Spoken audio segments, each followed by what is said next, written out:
YouTube, what it do? Ceezy back up in this hoe, feel me? Today we about to react to How to Go Bankrupt. The title of this shit is Lil Xan Deserves His Failure.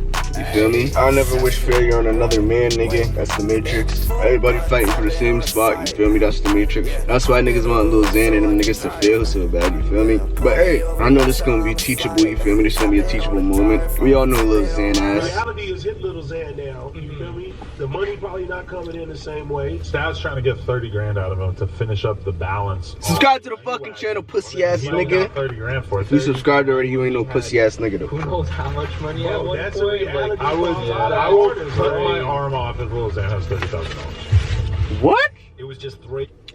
Nigga said I will cut my arm off if Lil Xan has 30 bands left. That's fucking crazy, bro. Niggas will trade in all this shit, fame and all this bullshit for 2 minutes of fame and then be broke? Bro, you are not a man without money. 1.5 years prior, that on the very same podcast, Lil Xan was sitting back and bragging about owning 3 Depends what type of money, Los though. Angeles A apartments. lot of money and good money. One 10 floors up now. Really? Yep. What? Don't you have another one down the street too? And another one on the same floor. Why do you have 3 apartments? One for my parents, one for me and Eli, my hacker, and then one for My hacker? The hose? Despite once being in what seemed like an unlosable situation, it was obvious that over the long run, Lil Xan's failure was not only inevitable but deserved, and it all began with what seemed to be a poor work ethic dating all the way back to high school. So I failed every class up until I dropped out freshman year. I just could not sit. Y'all put money in this nigga pocket, bro. A nigga who didn't show up to school. A nigga who didn't show up to fucking class on test day. Down for 7 hours a day. Now, we shouldn't make the argument that poor grades in school automatically result in a poor work ethic over the long term. There are simply too many examples of mediocre people performing terribly in school before going on to achieve greatness. But nigga didn't try. However, there's a bit of a difference between finishing school with bad grades and failing every single class before dropping out in your freshman year of high school, as was the case with Lil Xan, establishing what you might call something like a predisposed naturally poor work ethic. They could never get Xan to do the shit that he actually had to do. Of course he'd sell his soul for a little bag, nigga. Sad about it, and he was constantly frustrated. There are going to be numerous examples throughout this video of Lil Xan often being unable to do the work whenever it was required. We already discussed him dropping out of school in his freshman year, but it continued into the beginning of his music career when he failed to show up to countless meetings with other big rappers who had given him an opportunity. You kept missing the meetings. When at less than 2,000 followers, he'd be noticed by an individual named DJ Fu, who wanted to take Lil Xan to meet a potential manager by the name of Stat Quo, who was an old school Dominican sober food, rapper nigga. and manager who had worked with Eminem in the past. If it wasn't for this guy, I would literally never have been discovered. Never. Dominican hoes can cook, nigga. Doing the no jumper day in the life. However, as mentioned just prior, despite this insanely big opportunity while still at such a small follower count, Lil Xan kept missing the meetings, either as a result of being disorganized or because he thought the meetings were too good to be true. You can't believe everybody. It's LA. It was a time when SoundCloud rappers were popping up left, right, and center to the point that it was becoming a meme. Lil Peep, Lil Skies, Lil Pump with Gucci Gang. Is Lil Pump actually an artist? Is he a rapper that is truly worth taking seriously? The border between being a musician and being a meme. So when a song was released to Lyrical Lemonade titled Betrayed, sung by an artist with a name as stupid as Lil Xanax, people had to click to see if it was a meme or not. People clicked on it because they were like, we gotta hear what A-Little's sounds like, you know what I mean? And then Why do niggas think a rapper is a career, bro? A rapper is not a career, bro. It's an image and a lifestyle, nigga. Images and lifestyle don't last. You feel me? They might last, but not forever, bro. It's fake, bro. It's built on fake shit. It's built on fake imagery. Built on fake cars and selling niggas. Bro, you can't lead sheep, nigga, and expect to live off that forever. Actually pretty decent, creating a perfect storm exploiting its popularity. I've always said that it was just like the perfect combination of the name, the thumbnail, the title, the actual song itself. It blows my mind, bro. And shortly thereafter, it would become the most viewed video on all of Coleman's Lyrical Lemonade. Just how quickly you went from a total nobody to somebody that everybody knew. It's crazy. It was so shocking, even for me being like really close to it. However, countless comments along the lines of, if he kept making music like this, he would... Nigga, Lil Xan is the fucking equivalent of these OnlyFans hoes, nigga. A SoundCloud nigga that blew up off drugs and lust and bullshit like that, bro. An addiction. Now all these hoes is blowing up off of fucking lust, getting a quick bag and then falling off, nigga. Niggas don't get, bro. Once you go to the top of that mountain, bro, it's only down from there, bro. Like, you done burned every bridge, you feel me? You done burned every option in life. You feel me? You done spoiled yourself with this lifestyle. You feel me? That you didn't have to work for. Now you jump back into reality and you realize, damn, what do I do from here? I have no skills. I have no patience, you feel me, to get what I want and to persevere through the fucking challenges of reality, nigga. You feel me? But hey, joke hint that after this project, he'll be considered as somewhat of a one-hit wonder, as 6 months later he released his long-anticipated first studio album, which will be met with many negative reviews from individuals like Anthony Fantano. We're not even at the halfway point of the year yet, and this is one of the worst things I've heard all year. Whilst failing to achieve a professional review hype. Why did you want to be a rapper, bro? You're white. White niggas don't last in rap. Are you stupid? Nigga, you should have transferred over to Post Malone's type of shit. Than 2 out of 5 MGK stars, type more of than shit. 5 out of 10. The reasoning for the poor release will be discussed by Adam22 at a later date, and it was what you might call unsurprising. Like, I remember when Lil Xan's album came out, right? And I remember having a conversation with Stat and being like, what do you think of the album? Because it was pretty obvious that the album was bad. Xan put in like no work for the album.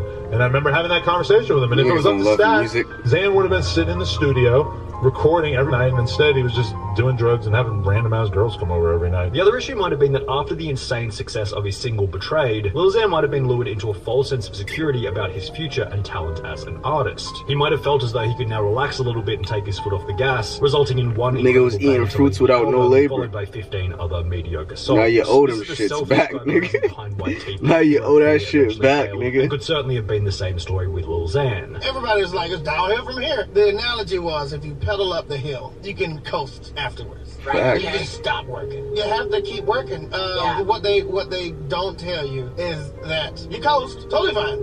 There's another hill. True shit. You gotta keep going. From Lil Xan's perspective, he would state that the poor performance of the album wasn't his fault, or was instead the fault of his management. I dropped like a mixtape that got way more like positive reviews than my album, and it should have been my album because my first album wasn't put together by me. It was put together by my management, and you know, I love my management, but I mean, they f***ed my first album completely up. To the point where I didn't even pick the track list or like what songs were going on. It was so rushed. However, this just revealed another one of Lil Xan's flaws, a lack of personal responsibility. Now, we don't know whose fault it was that the first album flopped, but in reality it's usually a mix of both parties and is rarely the fault of one person or another. However, Lil Xan is the artist. If you release something publicly under your name and it sucks, you unfortunately have to own the failure. Plus, most of the time, even if it that wasn't nigga your really fault, suck people though, like bro? you way more when you just say, yeah, it was my fault, because it displays humility and the desire to improve. Anyway, despite his first album being a bit of a flop, Lil Xan was still able to maintain his popularity after the initial blow-up, because when you look past the dopey personality, minor victim complex, and actually watch him on one of these podcasts, he's a surprisingly likable dude.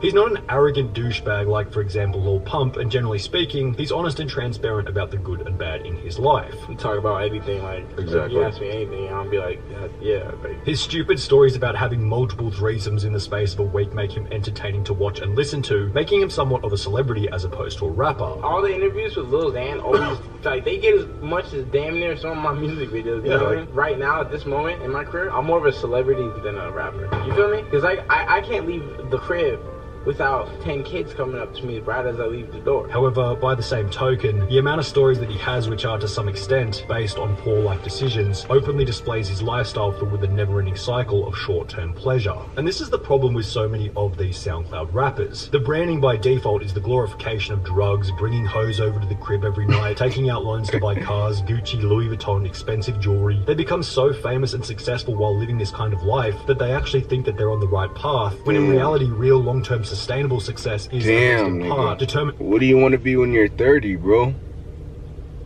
Still taking out loans to look, bro.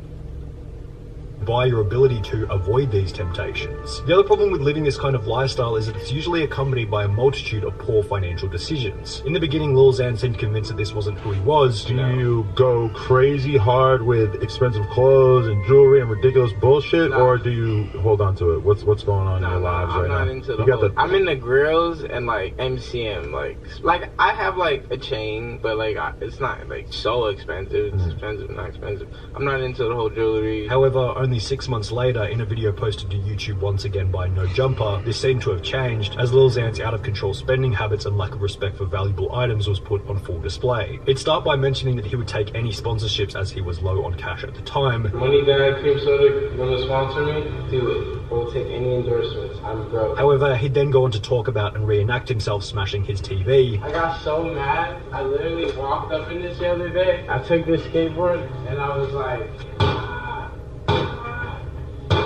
Then I'm like, I'm mad. Laugh about ruining a $1,200 hoodie after leaving it on the floor. So everything's on the floor. Expensive hoodies, $1,200 on the drain. And then go on to purchase 2 copies of the game Destiny with the goal of showing the store some love. And honestly, 2 copies of Destiny might give this place some love. Now you could probably make the argument that this was just Lil Xan spending big once the camera was in his face. However, there was plenty of evidence. That's the young nigga's dream, bro. He was also quite unwise with his money. For example, living in like there's no future future. podcast, he talked about how he takes 7 of his friends to Universal Studios and pay for everyone's entry just to buy 1 drink before leaving. I'll take all my homies. I'll spend $700 to take 7 of my friends in there just to get butterbeer, and we did. And I don't film it or nothing. In addition to this, Lil Xan would take out a loan to purchase a Mercedes-Benz G-Wagon, the price of which starting at around $130,000 US. I'm about to get a G-Wagon. Nice. My favorite car, dream car. This is what happens when you do pointless shit. His own car whilst angry. I don't blame the nigga for spending that bread and shit, but hey, at least spend it on some shit that you know will benefit you in the long run. You feel me? Like, I wouldn't be mad if the nigga spent it on assets or some shit, you feel me? That get other millionaires to fuck with him, you feel me? Cause you could do that, bro. You can spend money on your image and shit, you feel me? If you want to attract more people in those circles, you feel me? But nigga, you just, bro, come on, nigga. At a later date. I just did this to my car. Scratched it, keyed it up. I just bought it. Keyed all the way. The levels of stupidity for this purchase go pretty deep. Taking out a loan to buy a car, moron. Taking out a loan to buy a luxury car just to flex on social media, double moron. Taking out a loan to buy a luxury car just to flex on social media whilst working in a creative profession where you could fall off at any moment, triple moron. Yo, welcome to Darth Vader. This is my new whip. She's like a 9 out of 10. She ain't like a 10. She's pretty bad. It's my first car. However, the stupidity of his G-Wagon purchase was compounded even further when he would host a public event that would ultimately result in an extra $100,000 fine. On the 21st of December 2017, just before he'd buy the car, Lil Xan would make a tweet which read as follows. If you live in the Inland Empire / LA area and want to meet me tonight, pull up to 100 to 110 North 5th Street, Redlands, CA 92373, United States at 7:30. Now it's hard to call Xan an idiot for this one. It was still early in his career and the tweet was made only 4 hours prior to the meeting time. He probably expected just a couple of people to show up for photos and autographs, considering the location was also on the very outskirts of LA. Well, as you might guess, this isn't what happened. Around 2,000 people showed up, cars and streets were damaged, and ultimately the police would have to send in the helicopter unit before Lil Xan was arrested for his own safety. I gave like a 4-hour notice. That SoundCloud rap era was a fucking menace to society, bro. Niggas didn't give a fuck about shit, bro. That's crazy. I remember being in high school, bro. That was a fucked up time, nigga. Niggas was doing every fucked up thing in the world, bro. So I tweeted a location, and then I just expected, what, like 50 people to show up? That's just how I am. I got there, and this video's on YouTube. It's like 2,000 people showed up. What? But I got fined because a lot of damage is the cars and the streets. Really? Yeah. Nice. And the helicopters came out, and it's like 10 grand every helicopter. It was like Project X with You got fined for all that shit. Really? Another 100K. Lil Xan would go on to state that the event postponed his purchase of the G-Wagon. Do you feel like you learned your lesson about that? My manager said that it postponed my me getting a G-Wagon, so I was a little upset. Which could also be interpreted as, over the long run, he was now $100,000 further from owning the car outright. They sent him a bill for 100 racks, and then I remember having a conversation with him after that. And he's like, damn, bro, like, now it's gonna take me so much longer to pay this G-Wagon off. Another rapper who owned one of these cars was Mac Miller, who happened to be Lil Xan's biggest inspiration in the beginning. Who's like your biggest inspiration in terms of rapping?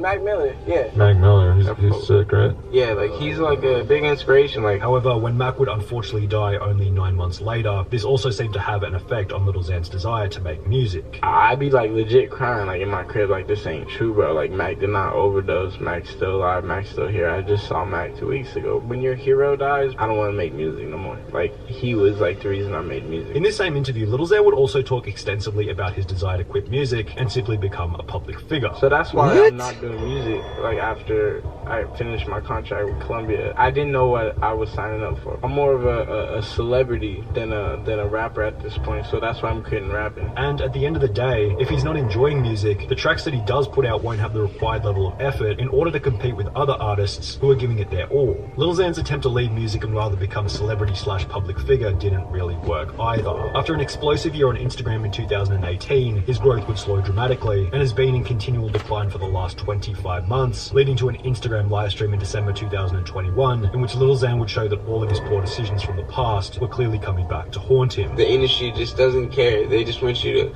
pump out hit records and... Nigga, you didn't care about the industry. Just leave you in the dirt. You know. In this video, Lil Xan would blame his sober, business-minded manager Stat Quo for fueling his drug addiction after he'd supplied Lil Xan with drugs while on tour so he could go out and perform. And my manager was supplying me with the drugs. He knew all my plugs, so if I couldn't perform because I was withdrawing back then, because yes, I used to be a drug addict, you know, he would call, make calls, send $5,000 out here, $5,000 out here, just to ship the drugs to wherever we're at in the world. This was just another example of Lil Xan's victim complex and lack of personal responsibility. So what's he do? He decides, oh, I'm gonna go on my Instagram story, I'm gonna blame my drug addiction on Stat Quo. It's completely disingenuous. He needed to rely on his manager who doesn't even do drugs to get him drugs. Does this make sense to anybody? No. At a certain point, you just have to accept that, like, your problems are your own and that you can't just run around playing the victim. After many accused Lil Xan of snitching on his manager, despite he being the one with the drug addiction, Lil Xan would respond by stating that you can't snitch if you're not a gang member. Oh, you're a snitch now, bro. He didn't make you do that. All this stuff. Like, bro, how am I a snitch? Did I go to court and rat on my gang? I don't have a gang. You can't snitch if you're not a gang member, bro. Miss me with that. I'm trying to help other artists in particularly my similar situation. Nigga got 1K people on his live. His Damn. manager had taken the G-Wagon from him, as Lil Xan still owed $30,000 on it. You're a celebrity, bro. As he had paid for the majority of it. Also, he took my car away too, that I paid the majority of the money, and now he wants $30,000 of the remaining money to pay it off, which I paid, literally, it's all my money in the car, and he won't give it to me. Without $30,000 to take full ownership of his G-Wagon, a declining follower count across each of his social media platforms, and no new music in over 7 months, it seems like this could possibly be the end for Lil Xan's career. I ain't here to fucking congratulate the nigga for failing and shit, bro.